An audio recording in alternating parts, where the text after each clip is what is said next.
quick sound check.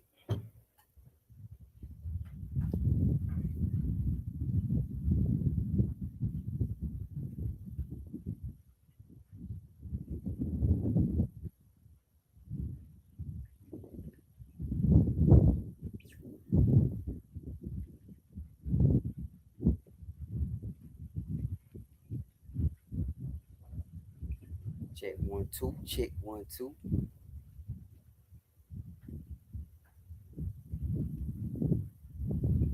Check 1 2. Check 1 2. All right, so my sound up. All right, man. We streaming today, guys. I'm staying consistent to what I said I was gonna do, and what I said I was gonna do is I'm going to stream, try to stream every day. Forbid if something happens, right? Let me go get my other phone. I done set it down somewhere. Yeah, we gonna stream every day. Like a storm coming in.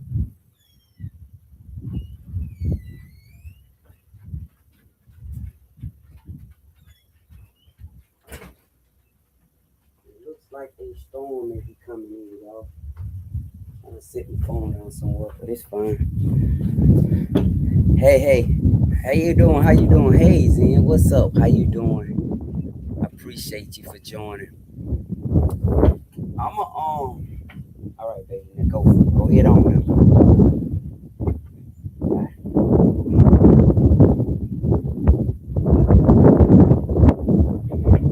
Like we got a storm coming in. Mobile, what's happening? Mobile, Alabama. What's up, y'all? How y'all doing? My YouTube family picking up, y'all. A lot of y'all don't follow me on Facebook, but that's where primarily most of all my followers are on Facebook. But YouTube's starting to pick up a lot. It really is. But like I said, I'm streaming across a lot of platforms. I'm trying to stream across everything, and I'm gonna do it every day. I'm just, one thing I noticed, y'all. No, not I noticed. One thing I have learned, and it's this: consistency. It's all about consistency. That's what it is. Whatever you want to do, if you want to win at it, or if you eventually want to be successful with it, you have to be consistent. Now, the next phase of it is it's going to be boring. Consistency is boring. Being consistent is boring because some people want to run off and have some fun and go do this and go do that. But the consistent individuals are the ones who just stay locked in on this one thing, and it's boring. And it gets to the point where, you know, you seem almost weird a little bit, but that's how people come up. That's how they come up. They don't come up flipping and flopping between things.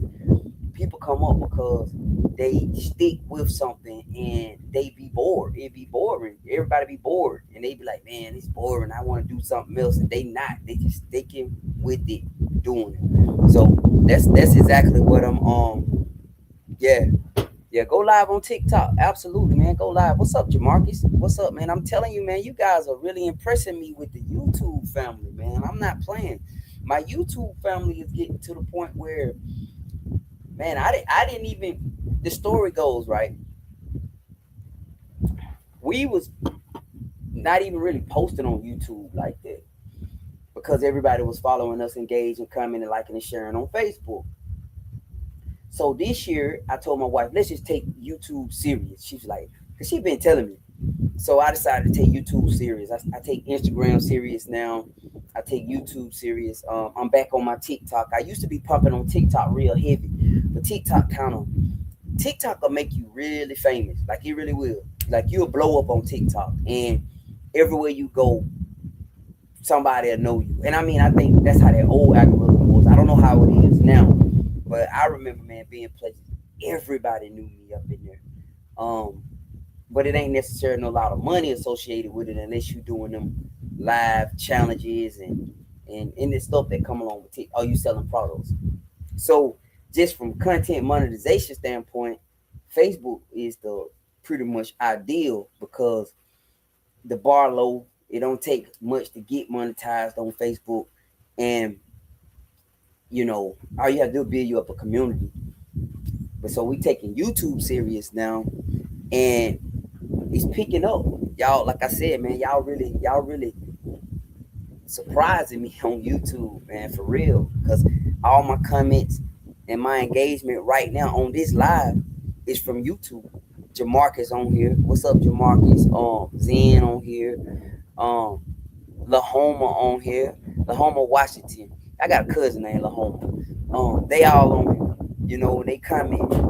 But yeah, man, I'm gonna tell you, man, today I was thinking about what I was gonna talk about on live, and it ain't even so much, man, what I'm gonna talk about. I just love to share information with people because I feel like the Bible says my people perish for lack of knowledge, right? And I feel like so many of us have been behind that knowledge curve, right? We don't know enough to make informed decisions, and that's what I always say.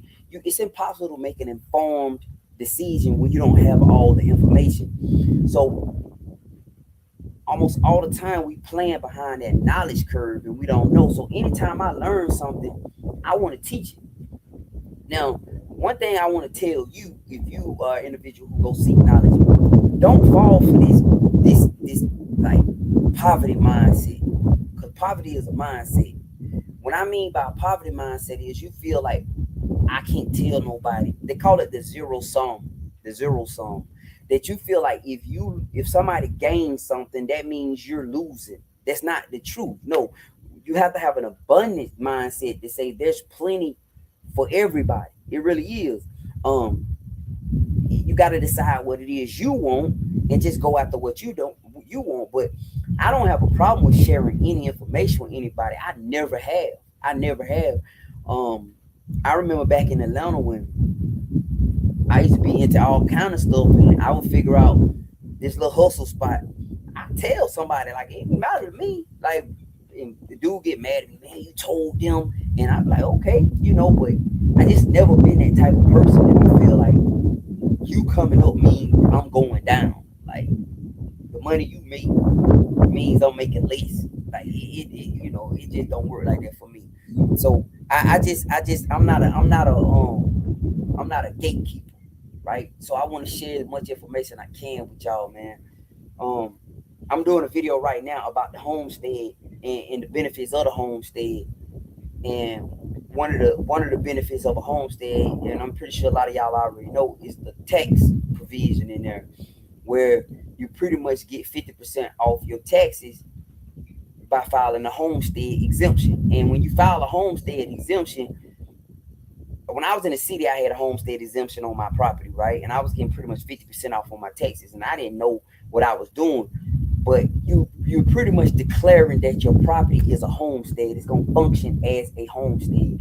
And I did a video on Instagram yesterday talking about the difference between a farm and a homestead, where a farm is just a business. It's agriculture business. It's just like a barbershop. It's just like a restaurant. Any other business you can fathom or think about, that's all a farm is. It's just you doing it out of crops and animals, and you're being creative. Whereas a homestead is all about the self-sufficiency, food security. You want to create a place where you got food at. You may even go off grid so you don't have to worry about the government. You know what I mean? So you own 100% solar. So it's all about self-sufficiency.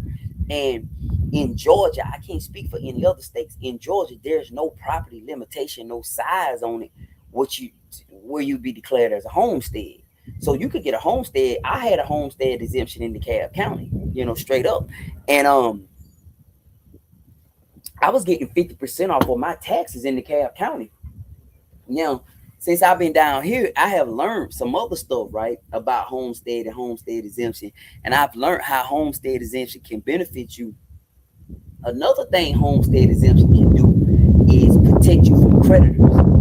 It'll protect you from creditors. They can't take the homestead. Now, Georgia is more of an equity-based protection. But Florida and Texas, man, it's pretty much 100%. Now, the mortgage company can, because it's not yours. Tax liens, tax can. Let's say a contractor who did some work on your place, they could come after it. But like credit cards, personal loans, stuff like that, they can't take the property because it's a homestead, but it has to be your primary residence. You can't do it on multiple residences. You can only do it on one. So they say you shooting bad and you can't pay them folks. I know some people just say, well, if you pay your bills, some people, if you ain't never been in a situation where you can't pay, then you ain't qualified to speak, because you could reach that point, especially if you working, because business or whatever, at the end drop of a dime, man, your business can shut down. That happened to me. It didn't shut down, but it went away. Um, in 2023, it picked back up, but it did go away, and it's slow. Even now, it's a little slow. Your job, you get, especially right now, with people getting laid off on their jobs, let go, their hours getting reduced. Yeah, man, you got a homestead. The creditors gonna come after you, but they can do whatever they want to do, but they can't take where you live. You get what I'm saying? That's why my end game for all you are is to get your property outright. Now I know that's not a reality for everybody, but I sold my place in Atlanta and I made a good little bit of money on my place in Atlanta. And instead of taking the money and starting over in Atlanta, like a lot of people I know did, they just went and bought a place in a better neighborhood. Like we stayed in Stone Mountain, we made a good little bit of money. We could have took the money and put it down on a place in Roswell, and just we were already accustomed to paying mortgages, so we'd have been in this nice community in Roswell or Sandwich, somewhere nice up in the Atlanta area, and just been fine with paying that. We had a good little bit to put down. So long as we didn't go overboard, we could have stuck around $1,000 a month, $1,200 a month, but it was been in a better community. But my wife, that's why I appreciate her so much, because I was like, man, I just I want to get up out of here. I lost Kiva D. That's my daughter. A lot of you may not know. I lost my 21-year-old daughter on the freeway. Somebody shot her on 285, and they killed her. And matter of fact, it's coming up. It's like the 26th of this month when it happened. Right up in the 23rd, 24th, 25th, 26th. It happened, right? So after she got shot and murdered, I ain't really want to be there no more. Like I really didn't. I ain't want to be there no more because it just was back to business as usual. Yeah, just another funeral. Somebody died. So I just like, man, I gotta get up out of there. So I told my wife I want to leave. So we went and moved downtown. We stayed downtown for a little while. Well, in the Buckhead area. I mentioned because downtown Atlanta and Buckhead, two different. We stayed in the Buckhead area. Right across from right down from Phillips Plaza, right over the 400 bridge. It's a bridge, you got Phillips Plaza right there. You coming back towards Piedmont, the Piedmont Road, cross over 400 right there, and you got like this little plaza right there. It's something called the Atlanta Church, Buckhead Church, and then it was a little plaza. We stayed in this little community right across from that. It was nice at first, but then of course they sold it, and then they lowered the standard, and we got up out of there. But so we took the proceeds from the sale and bought this. Now I know everybody can't do it, and it was a big thing. Like I'm not gonna act like that wasn't no big thing, man. That was big, scary, and you gotta have somebody who with you. If I would have, and I would have did it with my children. If my children were still young and they were staying at home, I would have did it with them too. Matter of fact, I would have preferred to raise them downhill. I would have preferred to have them down here, going to school, get out of school. The bus let them out on the dirt road. They all walk down a little bit. It's right here by the top of the hill. If y'all can see up at the top of my hill up there, the bus let them off right up there. They come down, walk down the dirt road, come in the driveway, come home. They have chores. They got their homework. They get their internet time, TV time, and we be together as a family. Being in the city, man, it's I owe. So after work I go. So I gotta work all these hours. I come home, man. I really don't feel like being bothered, man. I want to lay down. So, that's one regret I really wish I could do over. If I could do that over, I would definitely, with the money I had been approved for on my first mortgage, I probably just came on downhill. But we were depending on my wife's job, so how we were gonna do that, She was working right there in the city of she used to work at a prison up there. Yeah, my wife was a correction officer. She was working up there, so that 15 and that 30 check that, but that was our everything at one time. For real, we needed that money. So so we relocated, and that's how we ended up down here. And it was a start. It was a reset, man. It was a factory reset. It really was. I lost weight. I feel better. I used to be so inflamed, man. Like I didn't even realize how overweight I was. I just shared a picture on my page last night or yesterday. And I looked at the picture when I saw it. And the reason why I shared it because I was, you know how you going through your gallery on your phone, and I saw it. I said, man, I was fat. I didn't realize how fat I was. You know, nobody. You never know. They call it weight blindness. You never know how fat you are until you lose weight, and then you realize how big you are. I was so inflamed, man. Like my shoulder used to hurt all the time. My back used to hurt all the time. I used to go to the chiropractor, man, and just get adjustments all the time. And I just was sore, man. I remember how my back felt in my shoulder. This shoulder bothered me all the time. And I went and got an X-ray. They said it wasn't at the tore. I went and got the MRI. They said it wasn't at the tore, ripped, or anything on it. But then now I realized I had inflammation. I was just inflamed because my diet was poor, high sugar. I was drinking alcohol, and y'all know alcohol will get your inflammation up. I was drinking alcohol daily. Well, no, the weekend, no. I had to have my 2 beers, and then after a while, the 2 beers wasn't getting it no more. So now I got to get me some liquor. And now 1 cup of liquor ain't working no more. So now I got to do 2 cups of liquor. So yeah, I was real deal drunk for a while. I was, man. But I was hurting. You know, now I don't hurt like that no more. Lost that weight, and I ain't in that pain. That stiffness ain't there no more. You know, so the country has been a real big thing for me. So back to the homesteading thing. I want you to understand, man. I'm gonna always stand on the homestead, man. In the sense of, hey, man, you can do it right in the city.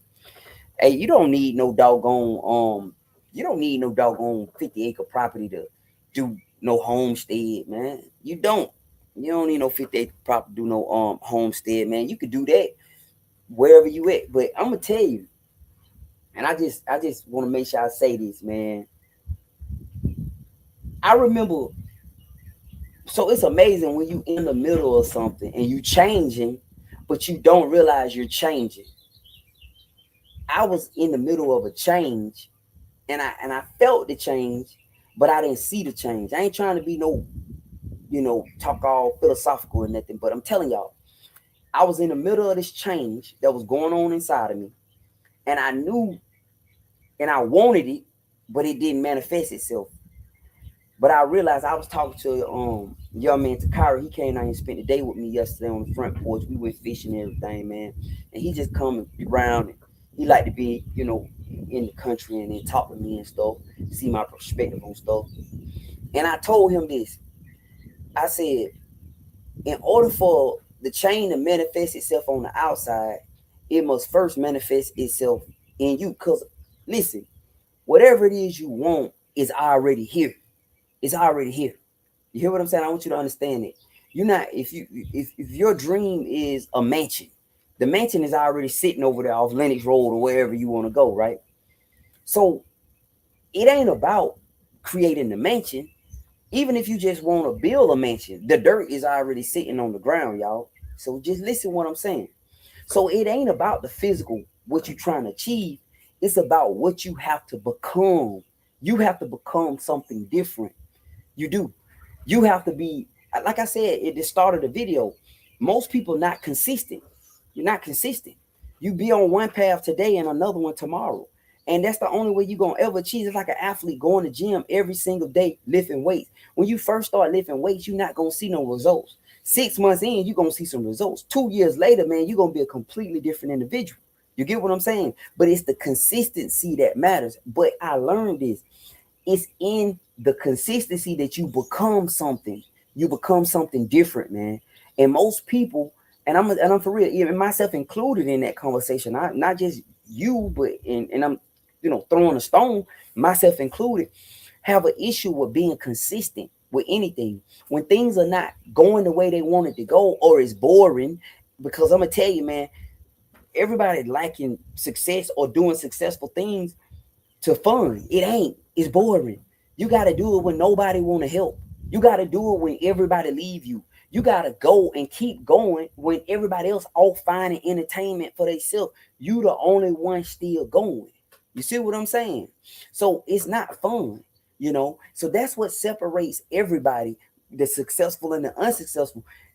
And I mean, remember, successful is subjective, meaning that it's the individual understanding and belief pattern of what success is that matters. It's not what I say success is. So it's what you feel success is. Your success may be just you and your children, whatever. You successful. But it take consistency. Like you want a family dinner for your family, right? So you start having a family dinner the first week, you know, anytime you do something good, the first week everybody show up, right? Then everybody show up because everybody happy for something new. Then they start dwindling away. You see what I'm saying? They start dwindling away, dwindling away, dwindling away. And now you look up, it's only you there. Now that's in that moment, that's your time to either quit or to dig in. To say, no, we're gonna keep on this, sending out messages. Hey, I missed y'all today. Now I need y'all to come next Sunday. We're having family dinner. Showing up, hey, y'all want to do it over somebody else's house? We can do it over somebody else's house. We just don't have to do it on my house because it's all about the unit. It ain't about what we eating. It's about us coming together as a unit. So that's just a, but staying consistent even when everybody else is swaying, you know, and it's hard. So that's what I tell anybody, man. Whatever you trying to do, man, you gotta stay committed and consistent to it, man, to the point where it's just gonna be you sometimes. You just gotta understand that. You're gonna be the only one pulling. And it gonna seem like nobody helping or nobody, you know, and then don't mess around and have a spouse. If you mess around and have a spouse who start pulling with you and they with you, oh man, you know, because two heads, man, focus on one goal, boy, y'all can reach that goal fast. But the problem is when you got two heads, but each one of them going in two different directions, it become contention. Now they pulling. So now they working against each other, meaning I'm pulling one way, you pulling another. So we now at a stalemate because we can't go nowhere. You see what I'm saying? So if y'all get on the same page, oh boy, y'all will get there faster. For real, for real. But yeah, man, that's one of the things I noticed, man, when I was in the city and mentally making this change. I'm riding, listening to audiobooks every single day. I remember sitting in traffic coming up 285 through Spaghetti Junction, and everybody in Atlanta know 285 in the morning, trying to make it to Alpharetta. That's what my job was at this particular time in Alpharetta, right? So I used to have to come up 285 coming from Memorial Drive up La Vista, you know, all up through there, come up through 85 where Spaghetti Junction was at, make it through that part, then go up to 400. That was the old 400, even before they committed that little Spaghetti Junction up there at the top of 400 now. That was before then.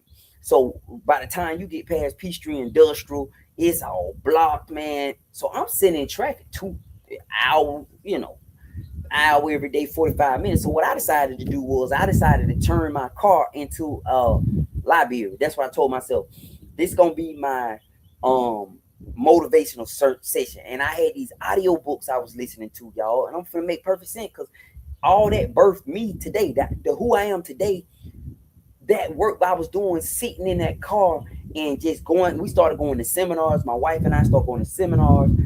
You know, we started doing all kind of stuff, but I would ride in the car and I would be listening to all these books.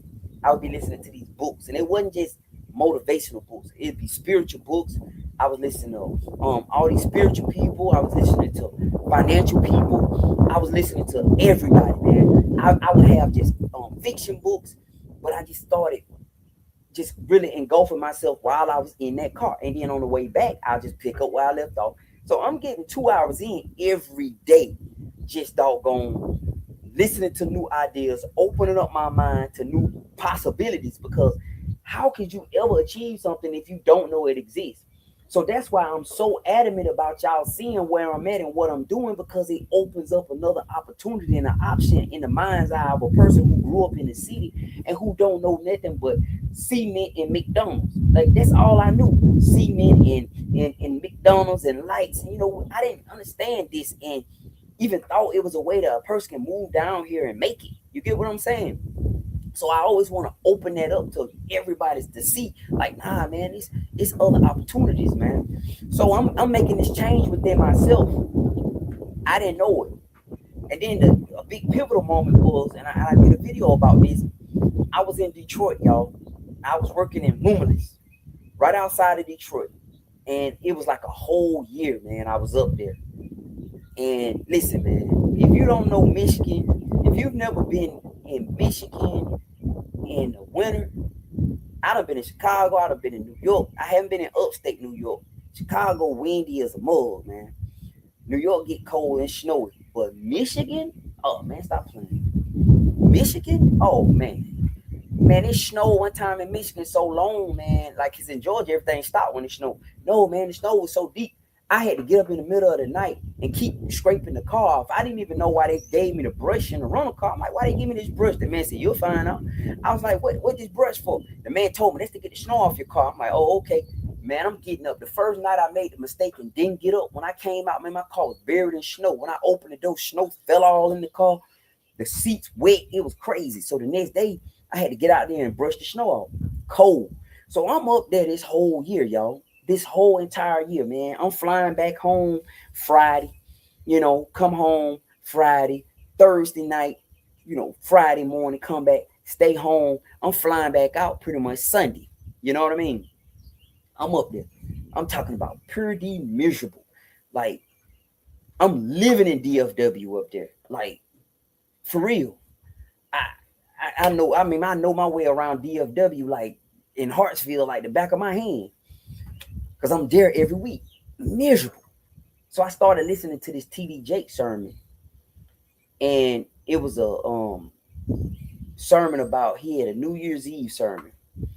And I remember how it started. He started, it is not the movement of the clock that produces the newness in life. It's the movement in your mind. Now, in that middle of that, he said, all of us are going through some type of change, and you don't have to be ashamed of yours. And I felt that in my spirit. See, the change is when you want something different and you gotta have it, meaning that they say you will never change into the pain of staying the same outweighs the pain of going into the unknown, because change is painful. But they say you would never change into the pain of just staying the same outweighs that. And I know what that feels like. You can have everything you want. Your life could be exactly like you want it, but you unhappy, man. You got a rustling down inside of your spirit. Like it's like a grumbling. Like, I don't care. Your paycheck don't make you happy. The house you living in, you feel unfulfilled. You riding around the car you want.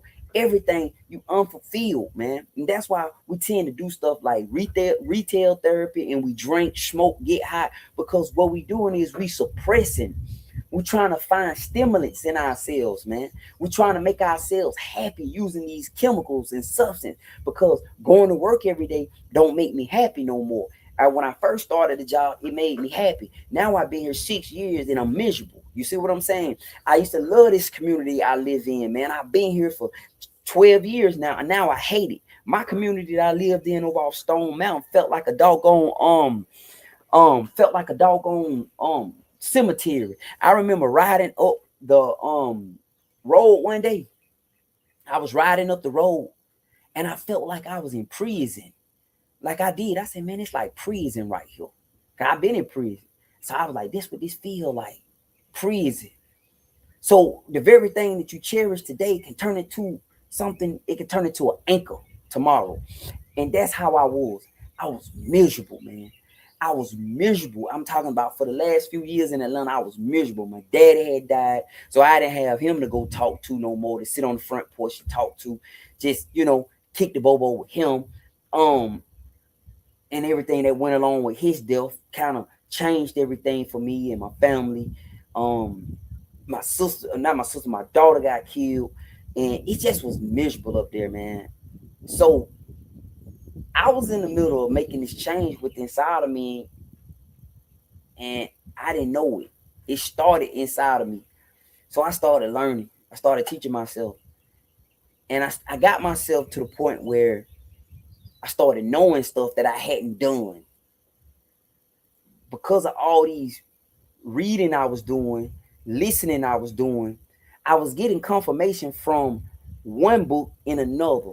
So I would read about this, or I would listen about that, and then 2 months down the line, I'm listening to a new one, or I'm reading a new one, and I already know that's true because I read that in 2 other books.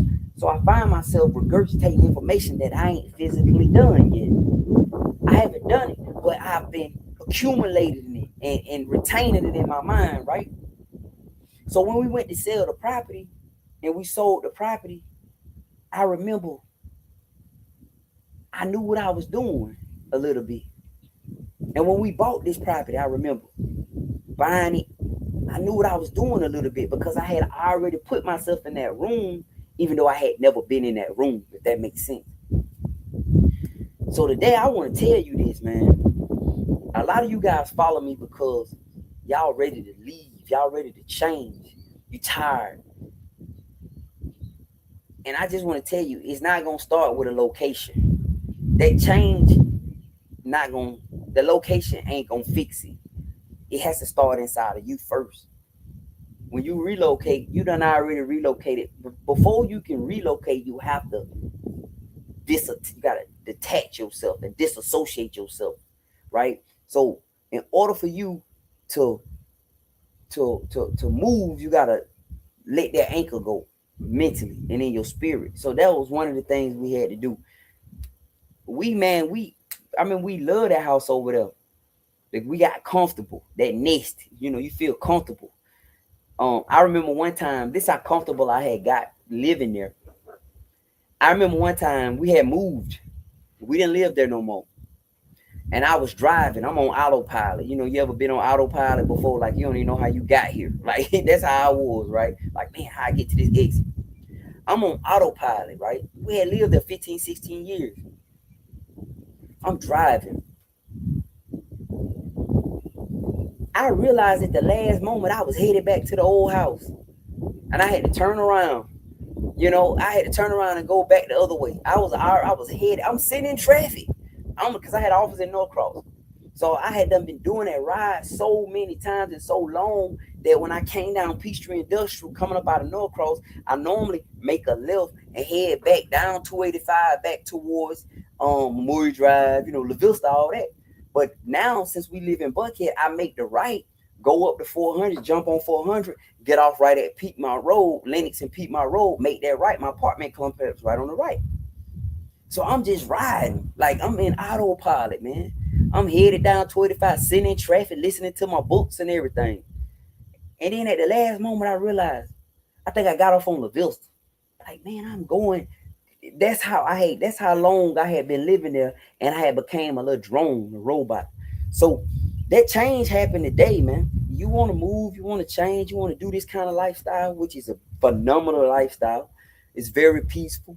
The benefits of the country I have found is peace. It's not overly crowded. I think the town I live in, I think they said I gotta find the population. I think it's like maybe 30,000 people stay here. Maybe. Small, it's very small. So you walk into the store, you don't have to wait. You walk into the DMV, you don't have to wait. You walk into the tag office, never a line. Like coming from Atlanta, when you walk in the doggone tag place, you got to pull a number. B1235 at window number 3B. And I mean, the place packed. And you got B553. You about to be here all day, not here. You walk in, ain't no numbers. You just walk in. Can I help you? You know what I mean? For real. Like, and then the people don't give you no pushback. It's not. In Atlanta, when I was doing business, there was always somebody trying to make something difficult. You go down to the tag office. This girl sitting here. Well, I don't know about that. You go over to the county, whatever office. Somebody telling you no. I got accustomed to no in Atlanta. It was always a no for something. Somebody was always telling me no. You can't do that. Man, down here, boy, as long as you got the money, you gonna get it. I'm telling you, as long as you got the money. Mm-hmm. You walk into that place, you got the money, but them folks are going to them folks are going to look out for you. You hear what I'm saying? So that's the biggest benefit of the country. The stress level have left. I remember, man, listen, I didn't realize how stressed out I was living in the city until I got down here. And sitting in traffic every day will stress you out, and you don't realize it. You got tension. I didn't know what tension was, That means it's a tightness inside of you. You wind up, you tight, and you don't realize it. I was down here, and I remember one morning I woke up, and it was this thing in my chest, man. It just felt tight all the time, and I didn't realize it. And then one morning I woke up, I didn't feel it no more. And I think I told my wife, I said, I was stressed out and I didn't know it. For real. That's why you got to go take them stress tests up there, you know, because 9 times out of 10, it's just a stressful environment. Everybody on edge, traffic, everybody doggy dog. Everybody trying to, and if it ain't Atlanta, it's just another city. It's all about me, my, and I. People don't slow down, and it's will run you over, man. Trying to get to work in the morning, I'll run you over, man, for real.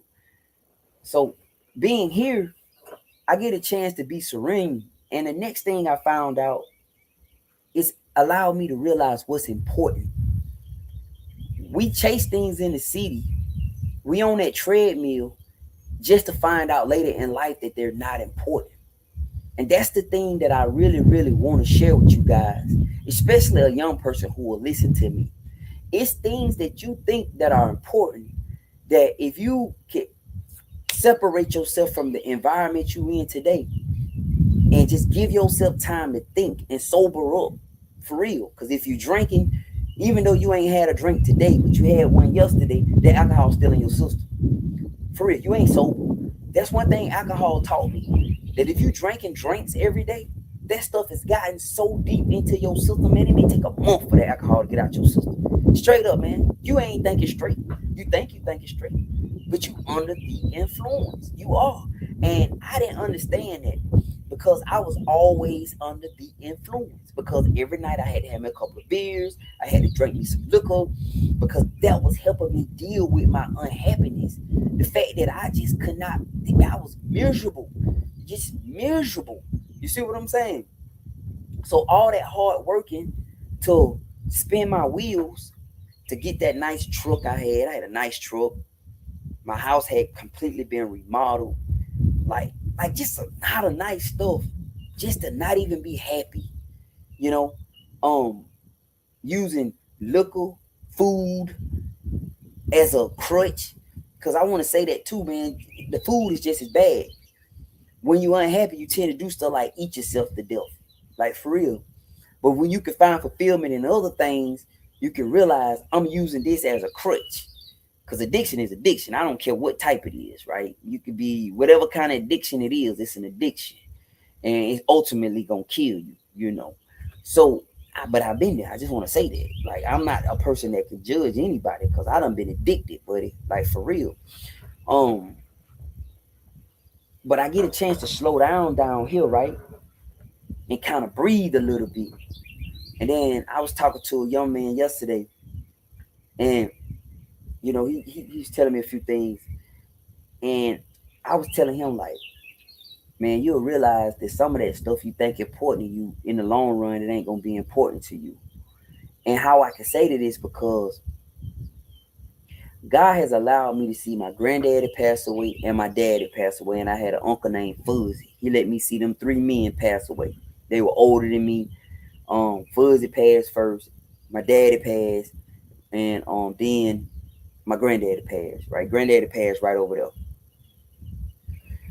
I remember Fuzzy was dealing with his illness, and he was going through it, and he was telling me, we were talking about like he was getting treatment and stuff, and he was going, it was bad, it was tearing him up, but in his mind he was still trying to worry about other things, like what's gonna happen here, how this gonna happen. And I was saying to myself like, dang, Fuzzy, man, don't none of that matter. Cause if you don't get better, you probably ain't gonna make it, you know? So none of that's gonna matter. But I remember him trying to, like, he was stressed out about that pretty much going into his deathbed. He was stressed out about how this gonna happen and that and the third, right? And then when my daddy passed away, I remember I was talking to him about his stuff. Cause I knew everybody was gonna fight over his stuff. And I was like, Daddy, you probably should do this and do that. And my daddy was like, man, I don't care nothing about that no more. And then we talked about it, and he said, I just want to be healthy, man. He said, I can't breathe because my daddy was smoking them cigarettes. And he didn't get lung cancer. He got CPOD real bad. And it got to the point where he couldn't get oxygen sometimes and he'll fall out. And so he had to stay on oxygen. So he said he didn't care. But I remember him working, buying it, and that was a priority at some time at one point. And even with my Uncle Fuzzy, he finally came. We were talking one day. He said, this stuff will be here when I'm gone. And he just didn't care no more. He had to let it go because he said it'll be here when I'm gone. And it's actually still here after he gone. And my daddy got to that point. And I remember when he got down to his worst, he falling out every other day. It was just bad for him. And even the night he passed away, I was there with him. And he was good. He had a heart attack. Like, he was in the hospital, but he was himself. And when I by the time I got back to the hospital, he was gone. But I saw what was so important to him no longer be important to him no more. Like, he put all this effort in that stuff, and now it's just sitting there crumbling away, right? And I saw my granddaddy the same way. I got a chance to see my granddaddy. My granddaddy passed down here. He almost 90 years old, but he always had nice cars. He always went and got stuff and nice cars, and he did things. And then now he done got older, and he don't care no more. You know, he started like having issues, and he just didn't care no more. He just wanted to watch the Braves and the heat of the night. You know, like that's all that mattered to him. He wanted to sit on his sofa in his chair, and he wanted to watch the Braves and the heat of the night. He didn't even care about his car, but he had put his effort while he was working into that stuff. So that kind of has helped me change the way I see everything now, because we put so much effort in stuff that in the long run not even gonna mean nothing to us. Like, for real, how many of y'all have witnessed your elder men and women, especially your men? Because women are different. Women are social. So women value relationships more than men do. Like, they need that. So women, like, they children, they grandchildren. Like, that's why I'm trying to be a decent granddad. Like, for real, I'm trying to be a good granddad, because I didn't have that example set for me. My granddad was all right. They just hardworking men. Like, them 70s and them 80s, man, them dudes just went to work, when they food on the table, TV on, like, it wasn't about no children. Ain't nobody caring about no children like that. So I'm trying to be a decent granddad, like somebody who the children can say, my granddad, like, he funny, or they laugh when they talk to me, and you know what I mean? Like, I want to be memorable in them children, like a positive influence in their life. But it was a time when I ain't even care. Like, I wouldn't care about what no children think about me, because I was just, I gotta get it. I gotta get this money. You know what I mean? I gotta make it, boy. I gotta have me houses and cars, and I gotta have all this stuff. Man, that stuff is gonna be here when you leave, my friend. It's gonna leave you. When you leave, it still be here. And somebody told me one time, they said, I never seen a U-Haul or a rider truck following a hearse. When it's gone, it's for other people. So my perspective changed, man. I'm down here now where I'm at. I got old stuff. I was the new car man. If you talked to me 10 years ago, I tell you, man, get that junk. You feel me? I was the new car man. I had to have a new car. Now all my cars are used. I need a motor in my Tundra. It's ticking like a mug. I'm about to change the oil. Oh yeah, I'm gonna tell y'all something. Hold on, switch gears. If you do your oil changes, you need to go buy your oil now and put it in your trunk. They say there's getting ready to be an oil shortage. An internal memo for AutoZone supposedly went out that it's going to be a 40% reduction in oil.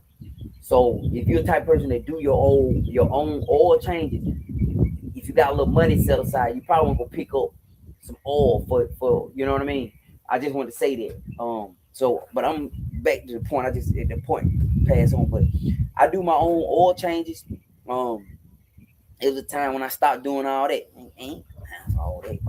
My time mean more than that. Talking rich folk talk, bro. For real, that's rich folk talk, man. My time mean more than you. I need a motor in that truck. I'm finna put some Lucas in that truck, y'all. For real. I'm finna chain that oil. I'm gonna put some Lucas in that truck and see if that Lucas will quiet that tick down. And I'm trying to get another 6 months out that truck before that motor blow up on me. If I get another year out of that truck. But what I want to do is, I already found the motor. I'm gonna buy the motor first, and I'm gonna put the motor on the back of that truck. I'm gonna ride around with that motor on the back of that truck. For real. I'm gonna ride around with that motor on the back of that truck for as long as I can until that motor go out. And then when that motor go out, I'm gonna limp that mug. When they start knocking to the point or something, I'm gonna creep that mug right on up to the place and jump out of it and say, "Hey, yeah, man, put that motor in here for me." You know, my wife got a old 4Runner right here that I've been working on, dragging my feet on it, but I need to finish that up. I'm trying to say that the change done happen. You know, it really has. You know, but it took a while, man. It really did, man. It took a while. It has taken a while, but I was definitely a consumer. Boy, I had to have it. You know, that made me feel good buying stuff and feeling like I just got it, man, and drinking myself to death. And now I realize life is not that complicated. It's really not. You know, we make life complicated just to come up with problems. You know, that's what people do. Y'all know that people cause problems just to create solutions. That's what people do. Because things are simple. Think about the world, right? Let's think about it. All people had to do was get them a little piece of property. You know, you got people, everybody, you know, get them, everybody claim their little piece of property. It ain't got to be nothing big, nothing small, just enough for them to grow them some crops on that they can eat for their family and maybe raise them a couple of animals a year to feed themselves. But then all of a sudden, all the people, one man want to take up all the land. Nah, I want it all. Now you got one man in the whole town. You got 30 people in the town, and you got one man that got all the land. When if all 30 of them people just can have their own little stuff, you know. So now I'll sell you some of the land. You know, just greed, problems like in the world, man. We create all these sick, like especially in our country, we create all this sickness and stuff through these foods and these chemicals just to create medicine. When it would be better just to not put the chemicals out, right? So that's what we do as people. We overcomplicate the simple, and that's what we masters of. We masters of creating exotic, complicated lives when it don't have to be that complicated. It really don't. It don't have to be that complicated. It could be really simple, a simple, smooth life. So I remember seeing. I have friends of mine up in Chattanooga. When I stayed up in Chattanooga, I had a friend of mine. He just come home and just be regular, right? And he just got his nice, simple life. Of course, some of us gonna go out and create businesses, and but you ain't gotta have no exotic life if that ain't for you. Just have a regular life. It's okay. Just plant your garden, my friend. If you just want to plant you some garden, plant your garden. That's when people say, "Man, I need 50 acres." I say, "Bro, you struggling with cutting the grass where you at now." I ain't trying to be funny, but if you can't keep a quarter-acre lot cut and manicured to the T, right? You gotta pay somebody to do that right now, right? You can't do it. What are you gonna do with something like this? So that means the ideal sound good, but the execution is it's gonna learn you, buddy. It's gonna learn you for real. It's gonna learn you, my friend. Yeah. So I want to make sure I always speak truth. That's what I want to be. I want to be a truth speaker. You know, I want to be the one that I want to share knowledge with you guys, but I want to always make sure that if I can't do nothing, I can tell you the truth. That's it. You know, that's why my kids don't ask me. Do not. I got one that'll call me and ask me straight up. He'll ask me, "What you think about this?" Because he know I'm going to tell him the truth. Most of them would not call me. They not asking me. They not putting me in their business because they don't want to hear the truth. They don't want to hear somebody tell them the truth. You know. So I got another one. He not my biological child. Is a friend of my son, Brandon. Brandon called me all the time. Like he'll call me, and he another one that he just want to hear it. Just lay it on me. Tell me, am I tripping? He did something one time. It was crazy. He said, I didn't tell you because I knew what you were gonna say. So I didn't tell you because I already knew what you were gonna say to me. And I just didn't want to hear it at that time. And I said, I respect that. I do. I respect that. I respect that. At least you know where I stand. You know what I mean? So that's why I'm where, and the Craven same way. He gonna call, he can keep certain things away from me. Now, there's certain things he ain't gonna tell me I don't know about. But for the most part, if it's something he trying to make a decision on, or something he doing, he gonna call me and tell me. And I'm like, all right, man, this is what you probably should do or shouldn't do right here. And the reason why I can tell you that is because I did it. And this how I feel that it, right? And I always tell them boys and the girls this: if you have a parent that done already crashed out, why are you crashing? That's the dumbest thing ever. If you got a parent, or not even a parent, somebody you have access to, who's willing to share knowledge with you, who has already done made all these mistakes, why are you doing it? Like this idea of everybody got to make their own mistakes is one of the dumbest ideas that has been introduced to our society. That's why people are not getting, certain cultures are not getting ahead as much as other ones, because where the parental advice is valued in one culture is not valued in another. So these kids in this culture are just crashing out, stumbling and bumbling through life, where these are getting ahead because they're taking the guidance from their elders, even if it's not their parents, it's their grandparents, their uncles and aunties. They're helping them make good decisions in life. Whereas in our country, or let the kids be the kids, they walking around this more straight victims to going through the same stuff times two that we went through, and they don't have to, But whatever. Let me see something, y'all. Let me see.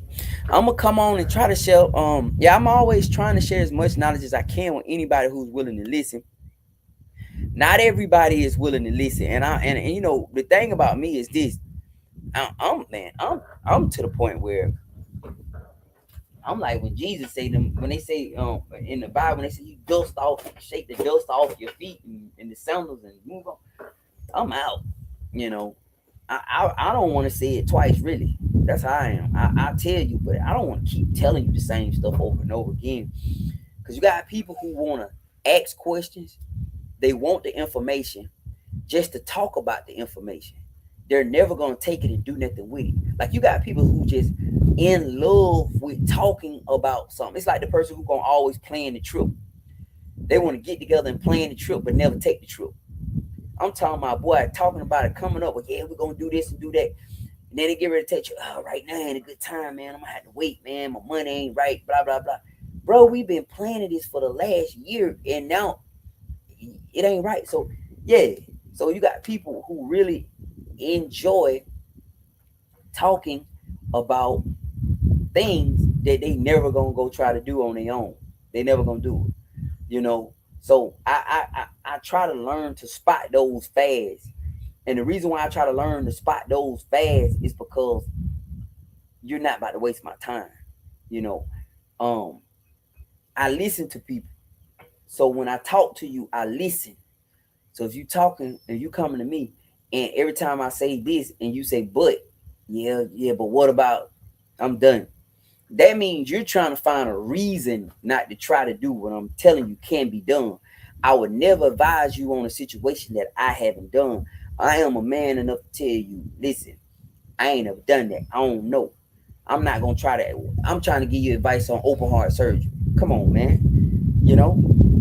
I'm going to tell you, man, you probably need to find you a professional. Or I may know somebody I could point you to that has done it before. Call him because I know he has done it, right? But I try to spot people who, when I share my experiences with people, I try to spot people who just want to sit and talk about it.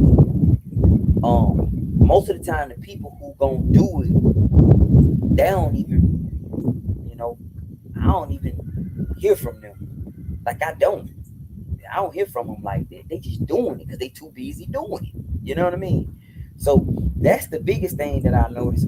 So as I share my experience with people and I talk to people, I try my best not to spin my wheels, man. Just sitting here, you coming to me with 1,000 problems, at some point you got to take the shot. You know, we can get your perfect form, and we can get you all standing right and everything. At some point, you got to pull the trigger. If you ain't gonna pull the trigger, then you just, I say this: knowledge without implication is only information. People say knowledge is power. The devil is a lie. You can know how to do something, but it don't become powerful until you start actively doing it. You see what I'm saying? So if you learn how to be a mechanic, you went to school 6 years to be a mechanic, ASE certified, got a tool chest in the back, right? You know how to do it. You hear what I'm saying? But now you couldn't have, or now you working somewhere else. That all that information you have is useless because you're not using it. You're not using it. Now, when you pull that tool chest out and pull your car up in the driveway, pop the hood, take your tool chest and start working on it, now it has become powerful. You see? So understanding and learning about something, that's just the first phase of it. Doing the work that's associated with the knowledge, like actually actively taking the steps that it takes to, to do it, that's when it becomes powerful. They call that applied knowledge. They say knowledge is power. No, applied knowledge is powerful. Yeah, knowing something, you got so many people that know how to talk about this and that, man. Y'all know in the circumference of the earth is such and such. Not a rocket, not an astronaut. So I'm trying to figure out how is that going to service us working at UPS loading these trucks, my friend. Like we out here loading these trucks up here, right? So how you telling me that the Mars mission and you understanding the circumference on the earth gonna service us in here? It ain't.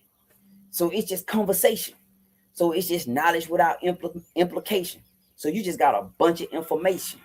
And that's how it is. You got a lot of informed people that never gonna act on it. And they regurgitate it. I'm talking about love to talk about it. Get around the family, be the big man in the group, right? Ain't gonna do nothing. I'm talking about talk with a deep baritone with it. Yeah, you know what I mean? Loud and wrong as a mug. Somebody commented on my post on Instagram, loud and wrong. This lady, she said something. And I try not to offend because I truly want to teach, but I make sure I correct when you in error because I don't want nobody else to take that knowledge that you giving, that wrong knowledge that not you in per se, but that person is giving and take it as law because people do that. They do that. So she was trying to piggyback on one of my topics wrong. I know she ain't never did it because she completely wrong about it. Remember, everything I'm telling you I have done. Now, I'm not telling you nothing I ain't never done before. So if you get some information on me about buying a piece of property in the middle of nowhere and turning it into a homestead, that's because I've done it. I spent the last 4 years doing it. I can tell you about a program to get you a greenhouse. I can tell you about a program that'll help do fencing and stuff like that around your place. I can tell you all about it, right? Because I have done it and I'm currently doing it. But you got a lot of people, man, and you got to be careful of these folks, man. I talked about making sure a person has carried the weight or felt the weight of what it is you're doing. And it's a deep concept, but it's really not. And the ideal is this, right? So let's say we working out at the gym and we picking up weight. And I'm benching. So we working up to 225. We're gonna get up to 225, 250, and we're gonna try to max out on that. We focus on form, we focus on reps, and then we're gonna build up, right? That's how it's to work out. We focus on form, right? Make sure you got perfect form. It ain't about how many you do right now, it's how many you do correctly. All right, so that's what we used to do. Now let's say you sitting on the sideline and you watching. You can learn perfect form from me because that's what we teaching, right? You can learn perfect form from me, but you won't get any stronger by watching. You see what I'm saying? I remember one time I was working out with these dudes, man, for the first time. We was in the gym. I was working out with these dudes. I had been working by myself for so long. I had built up my strength. So 225 was pretty much what I was trying to reach. I could hit 315 one time, 275 one or two times. But 225, I could rep that 10 times, right? But check this out. I was working out with these dudes. At this particular moment, I had never repped 225 10 times. I had never done it. So I'm working with this dude. I'll never forget the dude who was on the bench name was Sergio. So I'm hitting it. So since I got a good spot, I'm going to try my 10 today. You see what I'm saying? So I'm hitting it. Normally I get about 6 to 8 and I get off my up it because I'm working by myself. But I always felt like I could do the 10. So this particular day, I'm hitting it. All right? I'm hitting it. So I get up normally to my 6, 7. It's getting a little heavy, but I can still keep going. Something happened in the gym. Sergio looked off. He ain't paying attention no more to me. So, but my mindset is, I don't know he done looked off. So my mindset is, I'm going to go ahead and go try to get this money because he could get it up off of me if I get in trouble. So, bro, I'm getting to 9. I said, I don't know he not looking. Let's get to 10. So by the time I get to 10, bro, I'm like this. And he not happy. I pushed that thing all the way out. Boom. And I got it up off of me. I jumped up. I was mad. Like, bro, what you doing? Oh, man, my bad. But under that weight, I learned I had it. I could do it. Ever since that day, fooling with Sergio, I could rep 225 10 times. But I was put in that position of like dire straits. So when I say make sure a person has felt that weight, that when you're trying to accomplish something and you're going through hardship, that because everything ain't gonna be easy. Even if you're trying to build a house with $1 million today, you got everything set up. Believe me, it's gonna be some hardship that come with it. It's gonna be a weight that come with it. But in that weight, it's gonna make a new version of you. You see what I'm saying? That by the time you go through that weight and you go through that process, you're gonna come on the other side of it. Some of y'all are going through processes right now that y'all ain't gonna tell nobody. You dealing with it and you feeling the weight of it and it's on you, but it's creating a new version of you. You get what I'm saying? 5 years from now, you're not even gonna see the world differently. You're not even gonna see the world in the same way that you saw it, like you see it right now, because of what you're going through today. So make sure when you're receiving advice from an individual that they have felt the weight and have been up on it, the weight of what it is you're trying to accomplish. You hear what I'm saying? For real. Because you got so many people offering advice because they just giving you regurgitated information, meaning that they have read it, they have studied it, they have watched me work out doing it, but they ain't never felt that pressure. You hear what I'm saying? They have stood on the sideline and watched people do it. Hold on one second, my wife. That's my wife coming down the driveway. If I do, no, go. Do not, no, go. Get on. I'm scared gonna knock the camera over, y'all. But make sure whoever you're receiving that knowledge from, make sure they done been up under that weight. Because if they haven't, then they truly don't know, man. They just giving you a comfortable version of it. And I'm very weary of people who giving me comfortable versions of stuff I'm trying to accomplish. Don't tell me it's an easy way. It ain't no easy way. Everybody got to go through the fire, man. We all got to go through, you know. And the people who are successful are the ones who successfully make it through and become whatever it is that God is trying to turn them into in the middle of that fire, in the middle of that pressure. You know what I'm saying? So make sure you receive that, man. Because you got too many people loud and wrong, man. All on the internet regurgitating stuff, ain't did it or heard somebody do it. Been watching somebody do it. Watched it. That's why I said, you got a lot of people who have watched their parents go through it. They watched their hey honey.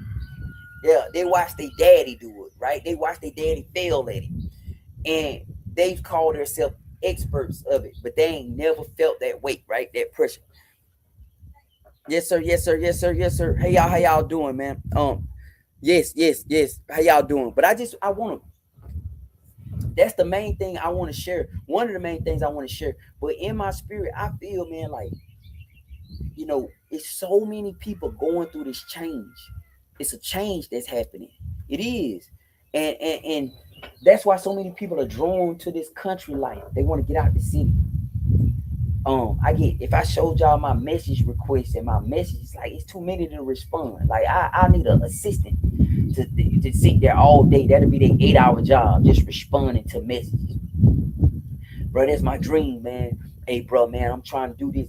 Hey, my, this my dream to do that. Like, man, I gotta get out this city, man. I can't do this. But like, I get so many messages about that. You get what I'm saying? So I know it's an awakening that's happening in a group of people that they feel like they need more, man. They need something other than what they're experiencing right now. And you may be one of them. That's what's probably drawing you to my page. That you one of them. You one of the people that's tired, man. You don't want the same stuff. You ready to get out of the city. You ready to change. You ready to go into you prepared to go into the unknown just to leave behind what you know, because what you know you're not getting no fulfillment out of it, right? I understand what that feel like, waking up every single day in a place of it just don't feel good, man. It don't feel good. My community feels like a casket. When I ride out and I see the car parked on the side of the road, I hate it. Um, Everything about it, just everything about it, man. I don't like it no more. And then I try to relocate and go different places, and just like and I'm still like, ugh. You get what I'm saying? I understand, man. I really do. I understand. And that's what happens when it's time to make the change. You get to the point where you can't, it's nothing making you comfortable any longer. Nothing makes you happy no more, right? And we do everything we can to distract ourselves. We get preoccupied in everything other than our own lives. We get so engulfed in work. We get so engulfed in our children's lives, or our parents' lives, or just we get engulfed in all these distractions without really addressing the main issues of, man, I'm unhappy. All right, dude, you good? Now go, man. Go. You gonna use your get him. Hey, go. Yeah, his tail. Don't want to knock this camera over in front of me. But yeah, I understand how that go. But I can't tell you this.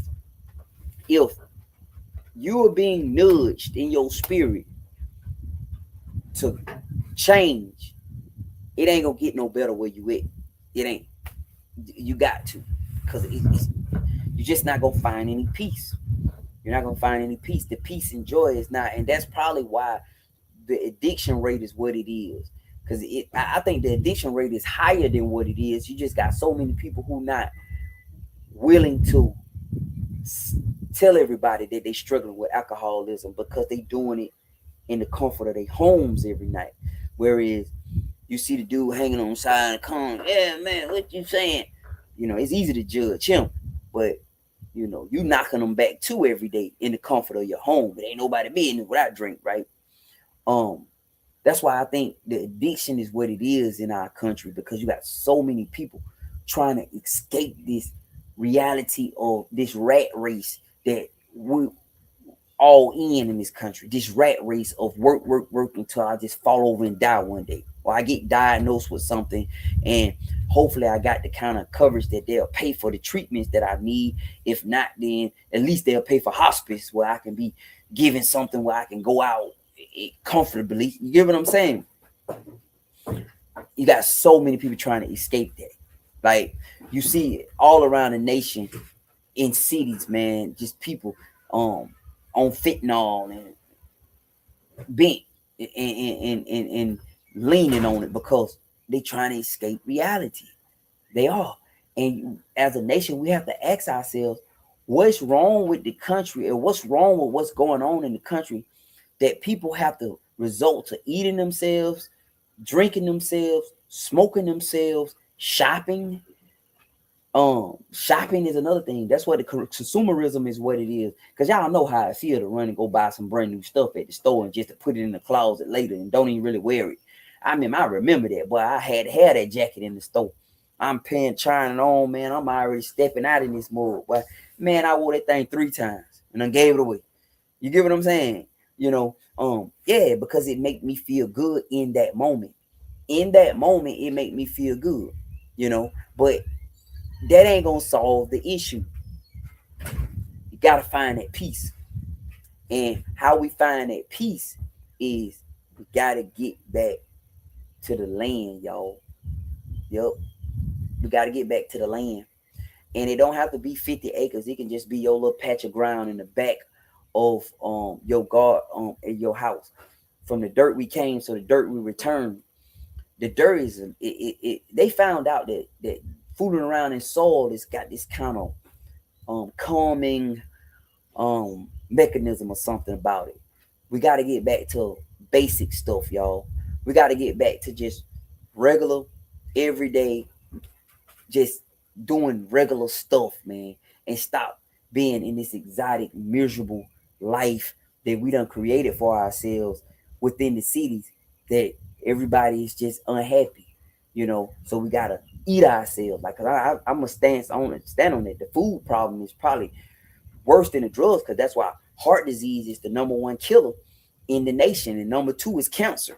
So both of them are pretty much tied to eating foods, you know. Well, some of them are genetic and you know, environmental, etc. Cancers are, but a lot of them is just food. So I think the food issue is worse. You know what I mean? Nobody want to address that. Nobody want to talk about the fact that we as a nation and a culture eating ourselves because we trying to escape this miserable existence that we living, working, going to work every day. Got to deal with your boss and your coworkers, and you're just miserable. Whereas, you know, stuff like this is just basic. It's regular. I don't have a lot of money, guys. I'm not a wealthy person, you know, but you don't have to have a lot of money to be wealthy. Let me say that right. I don't have a lot of financial money, but this piece is money too. You get what I'm saying? For real. Let me check some of the comments. I haven't had a chance. I've been just going on, man, talking. Man, I'm really surprised at you guys on YouTube. When I say YouTube has really, really, you guys on YouTube has been amazing how the content is picking up on YouTube in the actual, yeah, the actual engagement, man. You guys are impressive to me. So I got so many people, man. Bro say he ready to reset. I know. Yeah. Let me ask y'all something. And I'm gonna take a sidebar on this, right? We've been on for a while. But let me ask y'all something. And let me get y'all sincere opinion. I'm gonna ask y'all. I really want y'all to tell me what y'all think. Do y'all believe that they're gearing up for another lockdown? I mean, don't just say yeah, but just say think about it. Do y'all believe that?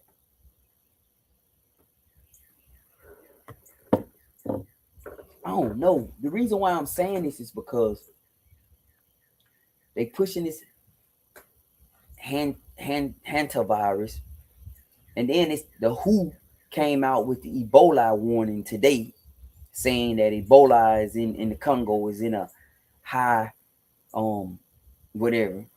I'm expecting them to say it was somebody on a flight coming to Atlanta soon, coming into Hartsville, and the Ebola is in Atlanta. I'm expecting that. I'm a conspiracy theorist on a small level, not to the point where, but I don't know, y'all. I wonder. It just seems kind of weird, man, that they really pushing this stuff. And maybe not, or some kind of quarantine or something. I'm not sure, guys. I'm not sure. I wonder, man. What you guys do stand tall and impressive to me. The homesteading deal ain't no joke. You all keep me focused and grounded in simplicity. Yeah, and remember, man, homesteading can be as big or as small as you want to. Okay, homesteading is all about self-sufficiency. That's it. Food security, self-sufficiency, being able to take care of thyself. Homesteading is pretty much all them Little House on the Prairie, all that old time and stuff that we watch. That's homestead, right? You got two benefits of homestead financially. You get a tax break, 50% homestead exemption. You get another one, it protects you from creditors, especially in Florida and Texas. If you live in Florida and Texas, you definitely want to classify your place as a homestead. Like I'm telling you, and I'm gonna allow you to do the research of it. But all around the nation, every state excluding New Jersey and Pennsylvania, that I know so far, offer some type of homesteading protection and benefit. Okay, um, yeah, do your research. Do your research and just look around and see. You know, it can greatly reduce your taxes, and it also can protect you from creditors if you ever get in a bind. And on the flip side of it, if you actually work in the homestead like you want to, and even if you just producing um a garden and chicken eggs, that's enough. Like, I mean, I'm being honest. You can produce a garden and chicken egg and buy meat from somebody else if you're a meat eater, right? If you're not a meat eater, then you really all good. You get what I'm saying? And I mean, just to look at how much you've reduced out of your overall budget, you've increased in your health. Like, I don't eat nothing. I don't eat all that junk I used to eat no more. I done lost weight. Like, I would love to visit my old doctors in Atlanta because it was just fine being like nobody just shoot ought to be like losing weight wasn't that never discussed for me. If you'd have asked me 5 years ago, I would have told you I was at a healthy weight. Like, I'm fine, you know. But um, so you could get real simple with your homestead, and let's not add into anything exotic. Like, I see some people growing fish on their place, taking little these big barrels and putting fish in them and growing fish. Like, it's crazy, man. Like, it can really, it's levels to it, man. However you want to go, you can do it, you know. But I do feel that a garden and a homestead is slowly becoming a necessity, but we just don't know it yet. And the reason why I say that, well, I'm not saying we don't know it because I believe all you guys may know it and understand it. But the reason why I say that is because just visit the local grocery store. This is what I always tell everybody. Visit your local grocery store. Go in there. Go to the real food departments and compare the real food departments to the fake food departments. What I mean, the meat and the produce departments. This is stuff that we can produce, right? You can grow oranges, you can raise a pig. Like, it's real meat from chicken. Now, it may be old meat at that store, or they call it lab grown meat now because that's what they doing now. They say they growing it. They probably been doing it. They just now have to say they've been doing it. Lab grown meat, etc. But compare the real meat, not the processed, not the sausage, the processed meat, the hot dogs, none of that glue, the junk. That's not real. I'm talking about go look at the real food and see how much real food is in the store, right? Now, slowly walk away from there and visit all the other aisles, and you're gonna see nothing but chemicals, processed paste, soy, just stuff that they engineered to taste like food. So when somebody say America is the land of abundance, yeah, but a lot of it's fake. It's fake. It's not real. If our grocery store was 100% rice, beans, we're talking about crops. We're not talking about engineered food.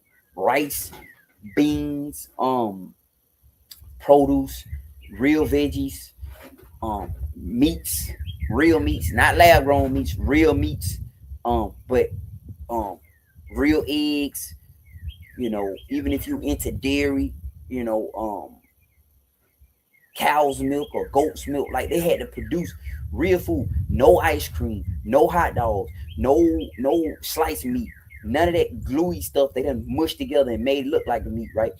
And no potato chips, no microwave this, no microwave that, no canned nothing, right? If our store had to provide that, it'd be a shortage. It'd be a shortage.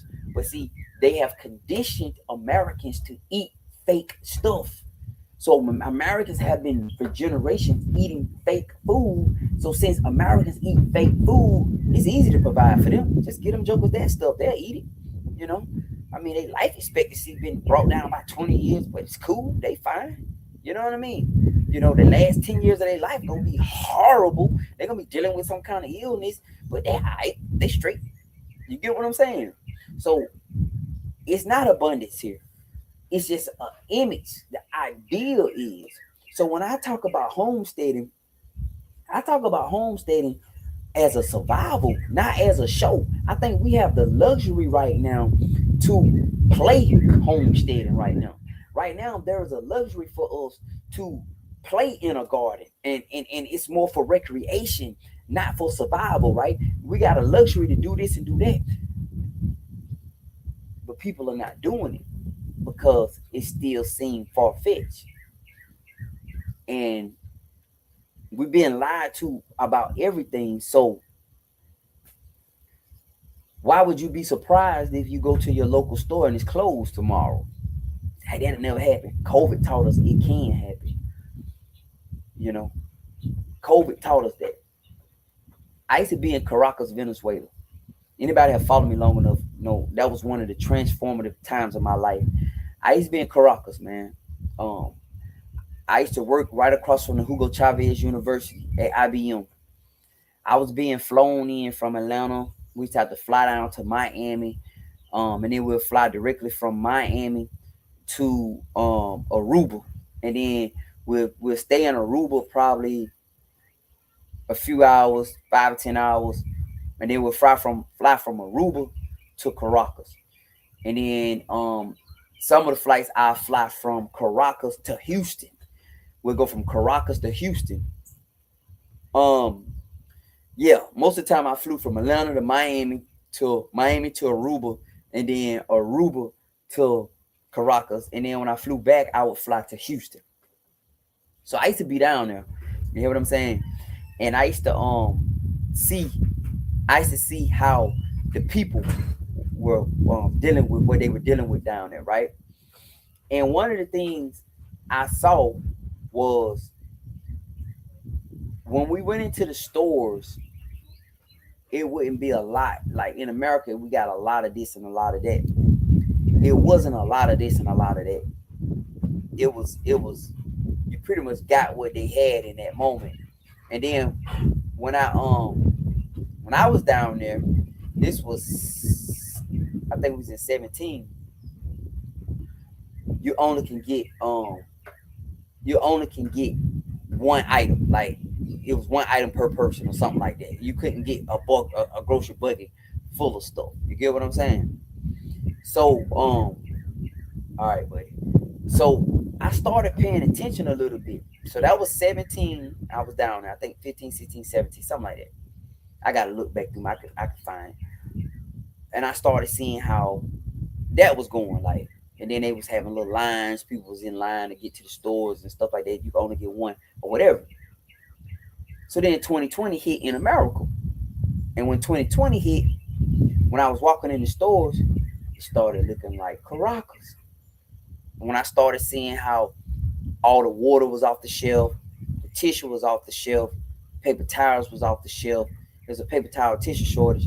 Then I started seeing the meats disappearing. All the stuff was disappearing. You know, they was, the pertinent stuff, the meaningful stuff was disappearing. You know, people was buying.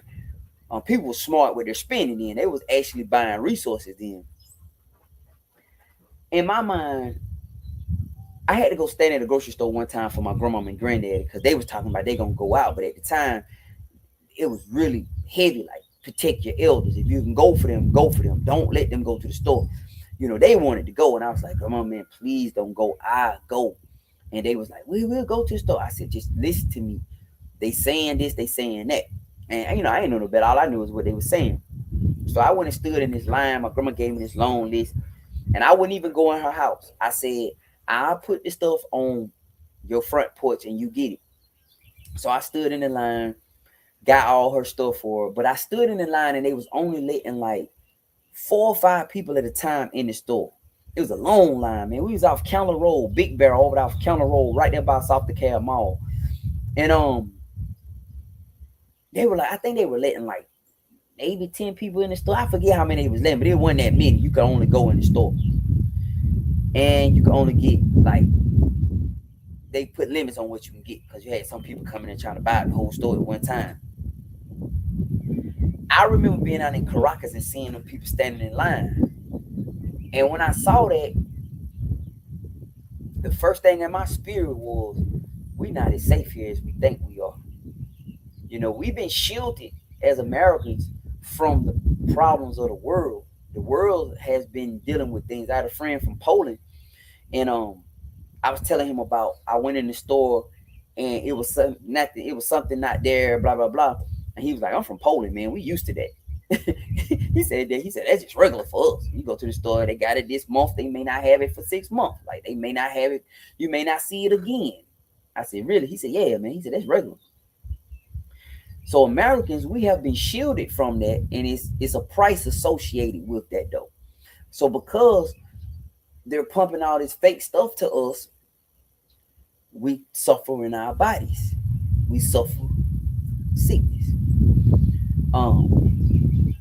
So homesteading for me and learning how to grow food, for me, it's some prophetic stuff. Like, I'm trying to, I don't know what's coming, and I'm gonna continue to say that, not to scare you, but to prepare you. Just remember that I'm not trying to scare you. If you choose not to do whatever, that's on you. That's fine. You have a right to say, I don't believe you. And you know what? I am 100% fine with that. But you got a whole bunch of people saying the same thing, right? You got people like me saying it. You got people all over the internet saying, guys, we need to start getting prepared. We don't know what's coming. I think that's the prophetic working, y'all, for all my spiritual people. I think that's the prophetic. Like, we don't put the prophetic inside of the box, and we don't understand that it's something in all our spirits that we know something not feeling right. And I was just wondering about this virus. Do y'all think they trying to gear up for something else? I don't know. But they keep talking about this, and the CDC that, and now today WHO comes out, the World Health Organization comes out and say Ebola is now blah blah. What they preparing for? I don't know. But what I do know is the Bible tells us to be like the ant. We need to be like the ant. The ant is always in preparation mode. He's always preparing, and we should too. I've been encouraging people to start little gardens in their backyard. I've been encouraging people to get generators. I've been encouraging people to get solar, freezers, anything they can, learning how to preserve, not for show, for YouTube or Facebook or social, right? But it's just some in me that feels like, man, I think we need to be focused on that, like, for real. Ammunition, weapons, practice with your weapons, community. Gotta build up community. So that's what I do when I'm talking to y'all. Gotta build community. You gotta know who to reach out to if the worst case scenario hit. If we get locked in our houses again and they tell us we can't go out, right? I wonder how that look in 26 compared to 2020. I wonder how that look. Because this administration ain't giving no $600 extra a month for no doggone unemployment. You know that, right? It ain't finna be no PPP loans, right? The business is just gonna shut down this time if it happens, right? So I think that's the only thing that'll stop something like that from happening. Because ain't no help coming this time. We can all agree about that, right? It ain't about to be no help.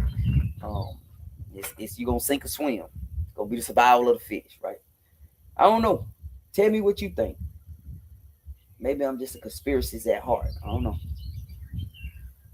Oh man, they're setting something up. That's the first thing I turned and look.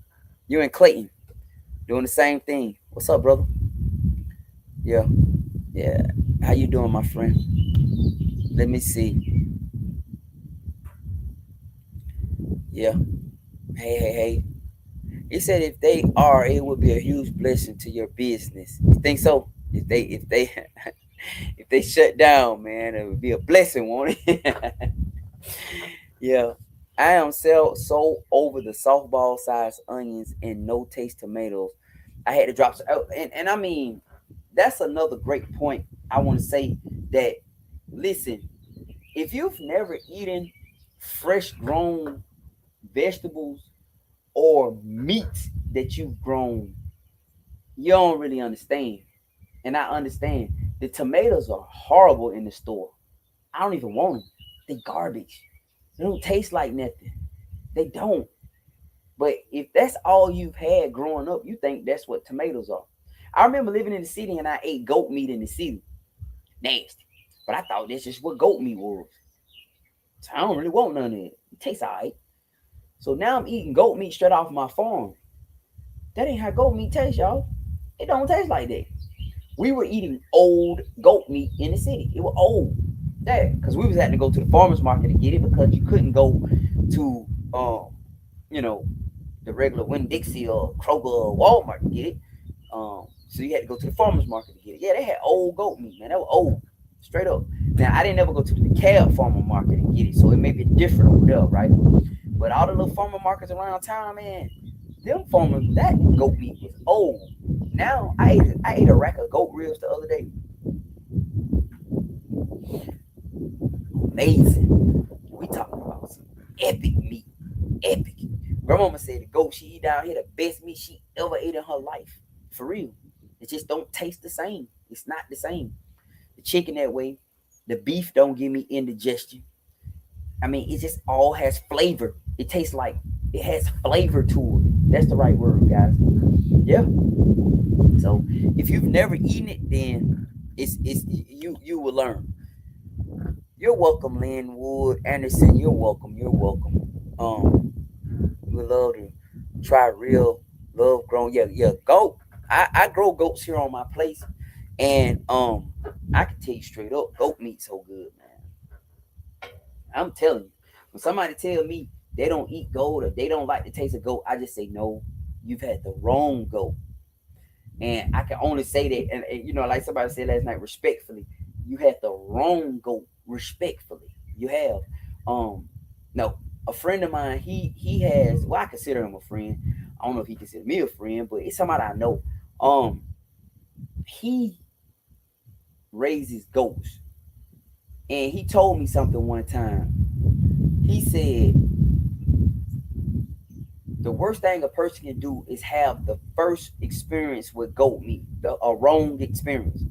He said that's what's wrong with most people. When they first had goat, it was a bad experience because they had the wrong goat meat. And from that point on, they don't like goat because they ate the wrong meat. And he right. I'm so grateful that I tried it again when I got down here because I was to the point where I didn't have to have it. I didn't have to have it. But now I'm trying to think right now. I might just go throw me some out real quick, man, and throw it on the grill or something right quick. I'm talking about fast. Like try to see if I can throw it out. I got me some. I got me something. I'm about to get off. I got me something in the oven. Sweet potato. I'm still trying to decide what I was gonna make with my wife. That got back in. She been at like a conference or something. But yeah, man. Yeah, having fresh grown meat, fresh goat, fresh chicken, fresh beef. Um, I eat pig. I know a lot of people don't eat pig. I respect what you eat or you don't eat. I eat it. I eat it. You know what I mean? It's good. We raise it right here on our place. We know what it eats. It's not laying in his own waste. It's not, it's not eating junk. It's actually eating quality feed. We thicken that joker up. And the good thing about raising your own stuff is you have control over their diet. You see, and you can decide if you want to do 100% pasture, like put them out on grass. You can decide if you want to do feed, finish them off with grain. You can decide if you want to do 100% hay. You know, you have much more control over the output, the outcome of the animal than you do when you just buying it out the store. I don't trust Whole Foods, and I'm not speaking against them, but anytime a business is associated, then the bottom line is what matters. My health is not what matters. You get what I'm saying? So all I have to do is package up this ideal to you, and everything is a marketing strategy. You know what I mean? So they can market this business as being Whole Foods or market this business as being organic, but you don't know, you know, you don't. But I know what my goat meat ate. I know what these chickens I'm about to process have eaten. I know. You see what I'm saying? My vegetables, I know what's, so that's another big part of this, man. What they call self-sufficiency, you know. But I'm gonna get ready, man. I just realized um oh man, somebody just said they just said yeah, everything is processed. Yeah, everything is processed, salty, fake foods. You right, Patrick. Tara Williams, she said trying to link good brother. Oh, that's it. He said doing the exact same thing. You located in Bleckley County. Just chatted with a gentleman. Just chatted with a gentleman that had Winston dad. Yeah, that's what's brother name? Yeah, I know him. Mitchell. That's Mitchell. Yeah, that's Mitchell. Yeah, I bought Winston from Mitchell and his wife. His wife had Winston as a bottle baby. Winston was a bottle baby. Like, well, I ain't gonna say bottle baby. He wasn't bottled. He was babied. Winston thought he was a dog when I got Winston. Like, walk right up to you. And he even was like that after he got big. And that's cool on one stance, but then not on the other, because when they get too big, they still want to rub up against you and that hurt you. Yeah, that's I think his name was Mitchell. Yeah, I know that guy. Absolutely. Yeah. You should have told him to give you my number. You should have told him that, man, he has my number. You should have told him to give you my number. Um, Somebody just reportedly died in Colorado of the Han Hantavirus Hanta virus, right? Um, that's scary. I do believe famine is coming because the farmers aren't growing food this year because of the fertilizers and government cut funding on the seeds and the drought. And remember the drought. It was a bad drought down here too, Patrick. Very bad drought. That's something that a lot of people weren't reporting on, and I think a lot of people really didn't understand that a lot of the crops that are growing are behind because we didn't get rain for like 2 months. Like, it didn't rain at all. So you got a lot of farmers, especially in the southeast, that suffer because of the drought. Their crops suffer because of the drought. And I'm about to give you another part of it. They say a super El Nino is coming, and it's going to impact the southeast with heavy rains. Now, heavy rains will allow your crops to grow, but they hard on the harvesting time. So when you got people who going out there and they're harvesting, like the cotton gonna probably be low this year, because how they gonna harvest it? Because you can't harvest cotton in the rain. You gotta let it be dry so they can bale it up. The hays, a lot of guys not really understanding about the hay. The hay gonna be rough this year, and the reason why I'm saying it is because we're gonna build all the people gonna build their hay upwards into the late fall, right? The early fall. So hopefully the rains don't come before then. I got a friend of mine who do hay, and he said it's not gonna be good for us because our hay has to be dry. So if the hay is impacted, now the animals are impacted. So my ability to be able to raise a herd throughout the winter months is gonna be impacted because I'm gonna have to either buy grain, and they going up on the cost of grain because their cost is going up. I buy grain from an Amish place, and they normally legit, and they just raise the prices because everything is up for them. So now, with a shortage of hay because of rain, a lot of people gonna have to get rid of their animals because you need hay to carry them through. That's why I'm growing. That's why I'm trying my best to grow this grass right now. I actually got to get some fertilizer to put on this grass. I got some cowpeas and some brown top millet growing for my animals. I want to let them eat this throughout the doggone summer, and then somebody, if you guys follow me, you see I just bought me a disc. I'm gonna go and disc up these other fields, and I got 2 bags of winter rye already. I just got to pick up me some white clover and some more rye, and I'm gonna spread rye. And I need this rye. If we get enough rain like they talking about, I should be fine because that means my animals can stay on pasture. I can leave them out on pasture. I bring them and put them on the dry lot throughout the day. Throughout the night and early morning. may put a little feed on them, and then let them out on the pasture throughout the day, and let them get a good 3-4 hour run, pull them off of it, and that's gonna save us money. So we should be able to maintain like that. But yeah, so the drought is impacting us down here, and this heavy rain gonna get ready to impact us. So they saying famine. A lot of people been mentioning that doggone word, man. A lot of people been saying that a lot, guys. My stance on it is we need to do something. Whether it's just getting a family garden and start jarring our stuff up, learning how to can our stuff and put it and build us a cellar, and learn how to just, you know.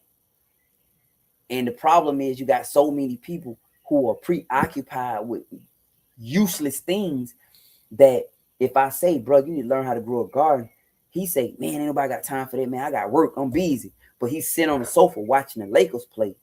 You see, you know, you don't have enough time to ensure the future of your families, but you got enough time, an hour, 2 hours, to sit and watch.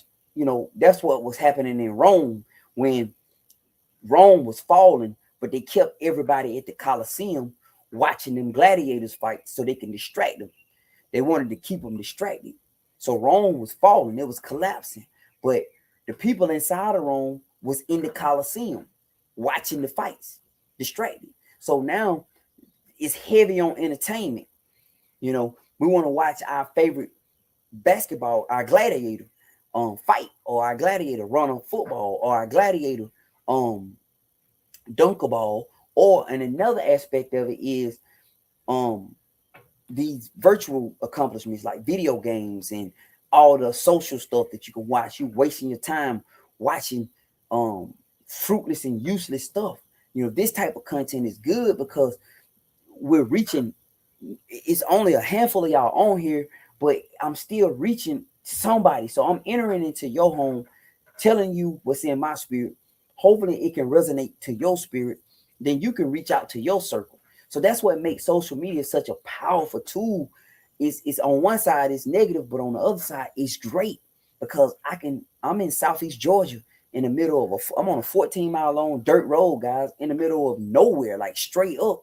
I'm inside your home right now, on your laptop, on your phone, on your TV, speaking with you. You're like telling you what's in my spirit, and hope some of it resonate to you. So yeah, he called it the Roman circus. Yeah, that's absolutely right. They says, how do we know what's 100% organic seeds versus GMO? I'm gonna tell you something, Dion. I would not be spending my time on stuff like that because everything is GMO at this point. I'm just being honest with you. The reason why is because when you see they say they got a disease resistant tomato, or they have a heat resistant or heat tolerant tomato, that's GMO, right?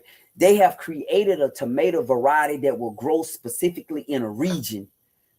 You can take a tomato that'll grow in South Georgia and take it up to Washington State and it may not grow because the climate is different.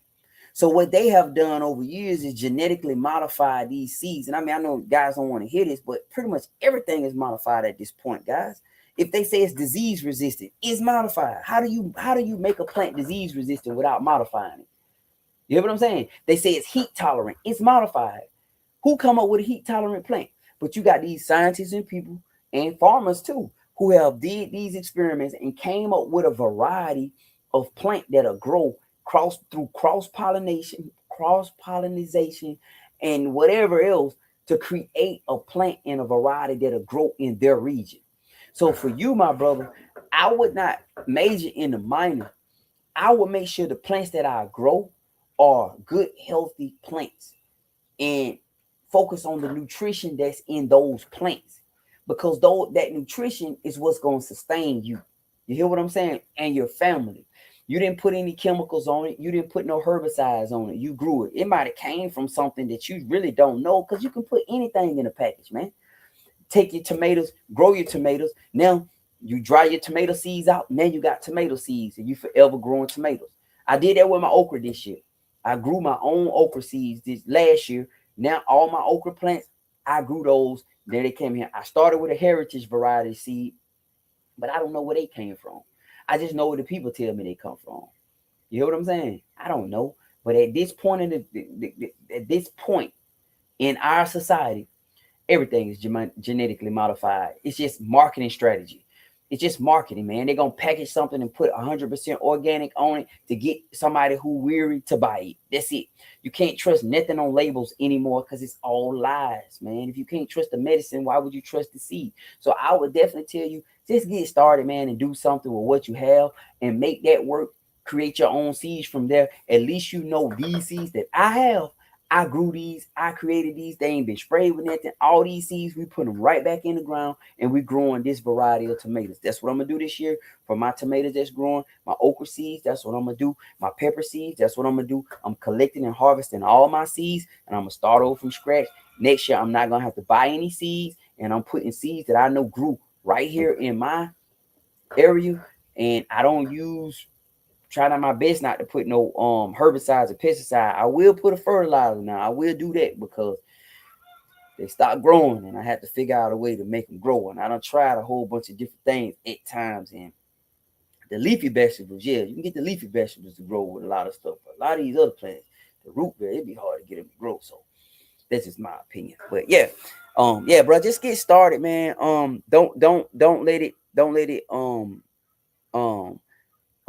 stop you, man. Don't let it stop you. Don't let it get you to the point where you so focused on, it's like majoring in the minors. My wife used to say that all the time. Don't major in the minors. And I don't want to offend you, brother. I'm just telling you that I think if famine is coming, where your tomato seeds came from ain't gonna be as important as feeding your family. You know, whether it's your mom, whether it's your own wife, your own children, and yourself. So you want to be ahead of that curve because you got so many people talking the same stuff in all different regions of the world. How does that work? You got all over the world. You in Africa, people talking famine. You over here in North America, people talking famine. You in South America, you got some people talking famine. That sound like the prophetic to me. That sounds like God is warning his people, because y'all know we are his people, regardless if we embrace him, love him, accept him or not. We are his people. It's warning his people. Hey man, it's coming. I'm just telling you, you know. And this social media is a tool to reach all of us. So I can get into your house and say, hey man, I ain't gonna go as strong as say, I'm just gonna say, I feel something is coming. All right. I feel that change is on the horizon. Um, you got certain things the United States won't let come in the country no more. I got a camera I want to buy it. You can't buy it from, it can't come to the US no more. Um, that ain't good in a supposedly free country. When the country is so free, but now they're saying you can't get this. I can't buy the camera off Amazon. I want to buy it the other day. A friend of mine sent me some money. I was talking to him. I told him I wanted the camera. I was gonna get the camera. He said how much it cost. I told him. He sent me half of the money. I was like, I wasn't even expecting that, bro. I was just telling you that's the kind of camera I was interested in getting. Now I'm a camera guy, right? So when they start blocking things, right? Now I'm like, okay, there's power and control over us. So who say they won't block that? Or this right here? Put regulations on that. So get ready. That's all I can say. Get ready, bro. Whether it's a garden in your backyard. This is the time to learn right now, and it ain't no pressure. You can get great at it while it's still fun. But when you having to start to put seeds in the ground, and that's all the seeds you have, this the only dirt you have, and you need for something to happen. I was saying, like they say you're supposed to pray over your crop, right? When you plant it. I can imagine a man just got this little bag of seeds, and he got 6 kids and a wife. And he looking at the food in his cupboards and jars and stuff, and he's seeing it dwindle. And they budgeting and they rationing it out. I can feel that man taking them seeds out there working that soil and putting them seeds in the ground. Boy, I be praying too. I be praying too. Lord, please let these seeds germinate. Lord, please let it rain. Lord, please let these things take root. You see what I'm saying? Same way.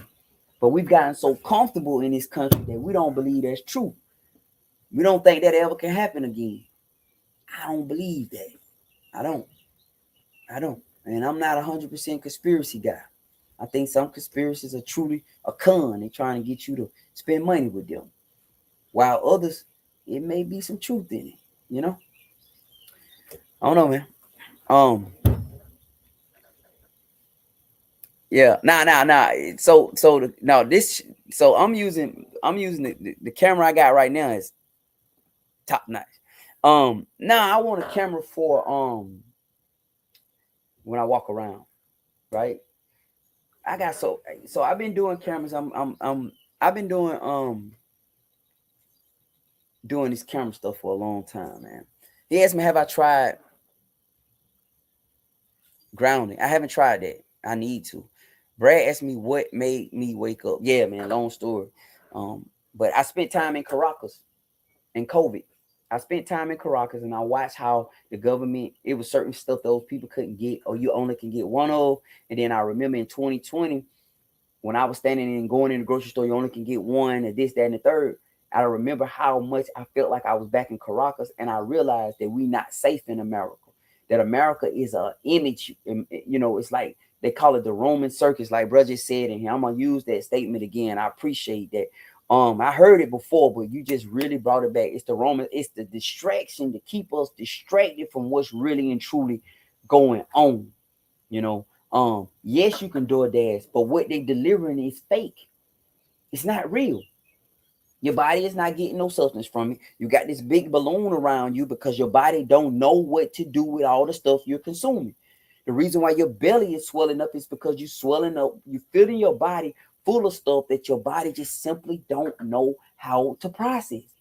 What am I supposed to do with this? I don't know what to do with it. Store it around his belly just in case if he ever need it, I can go back and get it and we can survive off that.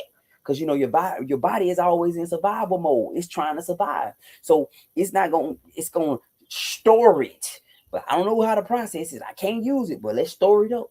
So that's why you got this big round belly epidemic in our country. Because everybody's consuming fake stuff. Body don't know what to do with it. All right. So that's what made me do that. I'm gonna look into grounding my plants. Yeah, I'm gonna look into grounding my plants. Yeah, I'm a camera guy. I have been doing cameras, guys, for a long time. I was working my corporate job back in, I think I still got my 80D. I'm trying to sell it or trade it for something. I still got my 80D, my Canon 80D that I bought originally, man. I done shot video, music videos, all kind of stuff with it. I want me a gimbal camera. What they call them, the DJI Osmo. They had the 4 come out. The DJI Osmos 4 came out, but you can't get it in the States. You can only buy it overseas. So they got a DJI Osmo 3. I can decide if I want to do that, but I don't know. So I was just telling my buddy I was gonna buy me one of the ones that the DJI Osmo, and I would tell him how much it costs, and he said, check your cash out. And he sent me half of the money. So you can't buy it. But yeah, this one is top notch, man. Yeah, this a high-end joker right here. You know, one of the best cameras I ever had right here. It's a Sony FX3. I got an FX30 too. I like the FX30 because it shoots. You can plug it directly in and stream directly from it. The FX30, but the FX3 is way better. It's got a wider crop. Like you see how I'm doing this wide frame. I can come back and tighten it up and do profile, portrait type videos with this wide crop. So yeah, the lens on that joker wide, where that FX30 is an APS-C. It's a camera talk. Yeah, I'm a camera dude, man. But I'm gonna tell y'all something before I go. I've been doing cameras since I was working my corporate job. And y'all know what I was preparing for right now. I was preparing for right now, y'all. And I just didn't know it. I was learning how to do this stuff. I was learning how to shoot. I was learning how to light and edit and everything that come with it, right? I even got software that I purchased 4 or 5 years ago that I bought. When I bought it, I spent the money up front and I paid for a lifetime subscription and I still got it. Yeah. Pro Tools, I record music before. I used to have a studio and I still get Pro Tools. I still got Resolve, DaVinci Resolve, bunch of stuff. I was in preparation for today and didn't even know it. God is amazing, y'all. God is amazing. All right. We've been on for an hour and 55 minutes. I done talked y'all to death. Hey, man. Take care. Yes. Hey, let me say this to all my YouTube people. Y'all are amazing, man, because YouTube is starting to pick up and it never did before. Now, right now, all the comments on here, guys, are pretty much from YouTube. If I put all my comments on the page, y'all would see YouTube. You will see YouTube. Watch this. Look at all the YouTube comments. Let me scroll up and let y'all see. These are my YouTube comments. I'm gonna scroll up and see if I can go all the way up, if they'll let me. It's not letting me go up. It's only showing the new stuff. But Huntsville, Alabama, what's going on? Yes, thank you, Grand Acres. I appreciate all the support, like, shares, comments, just being on with us, man. Like, that's important. That's really important. Yeah, look at all those YouTube comments coming in, Facebook. Yeah, yep. I got rid of cable and all I watch is YouTube. I'm telling you, like, y'all remember how we grew up? We grew up YouTube. I mean, cable. I watch. It's a couple of shows I watch. My granddad said, "You don't ever watch no TV." It's a couple of shows I watch, but primarily, I am the show. You know what I mean? I spend my time being the show. For real, y'all. All right, man. Let me go. I appreciate y'all watching. We done did 2 hours, and I'm just trying to hold on. Are y'all using organic flour or regular process? We using organic. We mill our flour. Yeah, I gotta say something. We mill our own flour. We buy wheat berries from an organic source. Yeah, we buy direct wheat berries.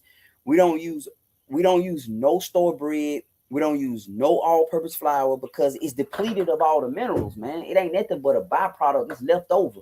It's garbage. And truthfully, we don't even know what it is, you know. So we buy wheat berries and we process. So anytime I eat bread, that's why I don't get it as much because it's a process to make it. My wife have to grind them up. She grind them up, and it's just like with our corn. If I do like cornbread or grits, we mill the corn ourselves. And I want to get another miller. The miller I have ain't really good. It's another one that we gonna get that my wife can mill. It's a little bit more expensive, but you can control the grains. You want to like make grits, you could say I want it to be grits, or so. But yeah, that's what we're using, man. For that, for sure. Thank you for the heads up on that. But yeah, we're not using nothing. Nothing. And even with sodium, I want to tell y'all with salt, man, pay attention, man, because they put chemicals in salt, put sugar in salt. It's a lot of stuff in salt that, especially the cheaper versions of salt. Pay attention to that. Pay attention to it, because a lot of this stuff that we grew up eating, we didn't know, because our people didn't know. They didn't have the information that we have, right? But now we know. We didn't know what that word meant on that. We thought it was just something we supposed to have. We didn't know.